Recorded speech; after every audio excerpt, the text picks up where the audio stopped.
Hello and welcome to another Todd Talk where we take teaching theory and turn it into teaching practice. I'd like to again thank Abby Stanley for creating the intro to this week's Todd Talk. The topic for today's Todd Talk is going to be student contracts and how you use these to help students with long-term projects.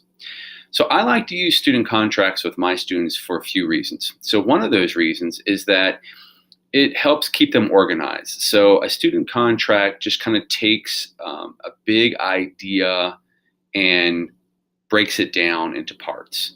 And this is really important because some students are very good at seeing the big picture of things, but some are not. Some need a step-by-step, or some need to be able to break it down, to chunk it a little bit, to make sure that they understand what it is that they're doing. So student contracts, the way they're set up, are used to organize students and have them think about what it is that they're doing with their project and what it is that they're doing with the lesson. And so the student contract can be, something they can refer to keep themselves organized. The second reason I like using student contracts is it makes a student responsible for their own learning. So it's not just the teacher decreeing what it is that they need to do or telling the student this is what needs to happen. The student helps to create the contract. In some cases, they make a majority of the contract. So they're holding themselves accountable. They're the ones creating the expectations. They are the ones who are involved in the construction of what this is going to look like.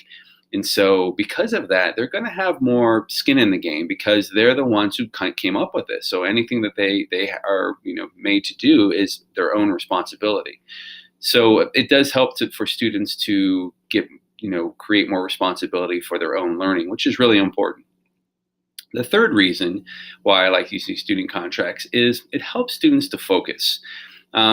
When I'm conferencing with students, if they're working on a long-term project and I'm sitting down with them and I am, just trying to get a feel for where they are, I'll have them pull out their contract and we'll take a look at that. And it brings them back to focus. So if they look at the contract and they realize, these are actually my goals, but I've kind of got sidetracked, or this is what I'm supposed to be doing and I'm not, then it helps them get focused back on what it is they need to do. And so the student contract is a good tool for, especially with long-term projects where focus can wane very easily, or you can get distracted very easily when you're working on your product. The contract keeps them focused on the meat of what it is they're supposed to be learning. So let me show you some examples of student contracts. What you see here is a really simple student contract. And in this, the student is figuring out what it is their responsibility when it comes to their goals. And has blanks for several goals that they can put there. And then the steps they're going to meet these goals. So, a student may have a goal like I want to get an A, but there are steps that have to take place for that to happen. It just doesn't happen magically. And so again, helping students to see that multiple steps are needed to meet a single goal can be very important. This one does have a consequences one. Consequences, that's up to the individual teacher. I was never a consequence guy, but if you have a student maybe who does get off task or tends to not be doing what they're supposed to be doing, it might be a good idea to have a consequence. And then, of course, there's rewards. So if they meet their goals, so that's for students who need that carrot to help them, to motivate them. I typically don't have consequences and rewards on my contracts, but you're more than welcome to do that if that's what motivates your students. And then you can see here it gives a place for the student signature, the teacher signature, and equally important is the parent signature. Contracts can be used to communicate with parents on what is going on. I know I've talked about the use of syllabi and sending them home to communicate with parents, but the student contract, by the parent signing that puts them in this partnership of this project. So it's not just the teacher and student, the parent is also part of this contractual obligation. So let me show you an example of yet another contract. So this one right here is I like this one because it actually is an equal partnership between teacher and student. So at the beginning, the student has to say what it is their responsibility to do. So they would list responsibilities that are theirs. At the same time, then the teacher has to come up with responsibilities for how they're going to support this. How are they going to provide resources, or how are they going to show students that they are behind them, but giving them the space to do this on their own. And so this is kind of an equal contract, and whereas the teacher is giving what they're going to provide as well as the student, and so it gives it makes it more fair for students in some ways. And then the student would of course sign, put their name, sign, and date, as well as the teacher. So the parent is more than welcome to be involved in this as well. But because this is between the student and teacher, this is it's more for them to sign.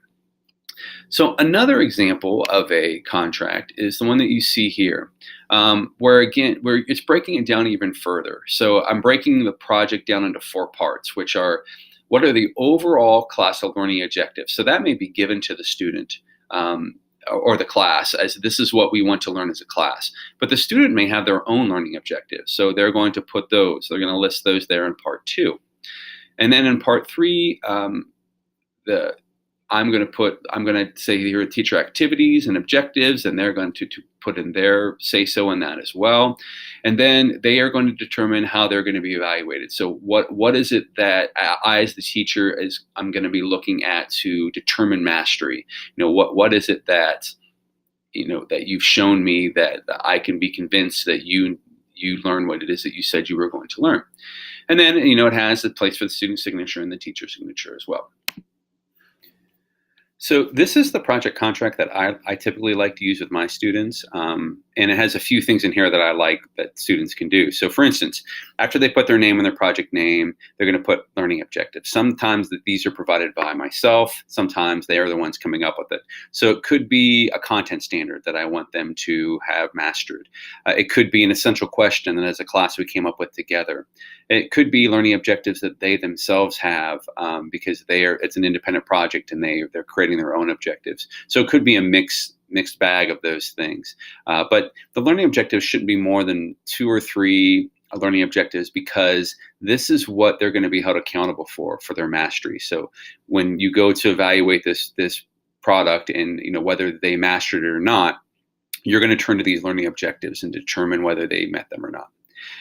You see here in the other skills learned, this other skills learned is like skills that aren't necessarily learning objectives, but are valuable 21st century skills that they're learning. So it could be that they have to do research, and because they're doing research, they're learning that skill of research. It could be they have to give a presentation, so they're learning that skill. It could be they're working in groups, so collaboration is the skill. It could be, literacy, where they're writing a lot because they're doing a research paper.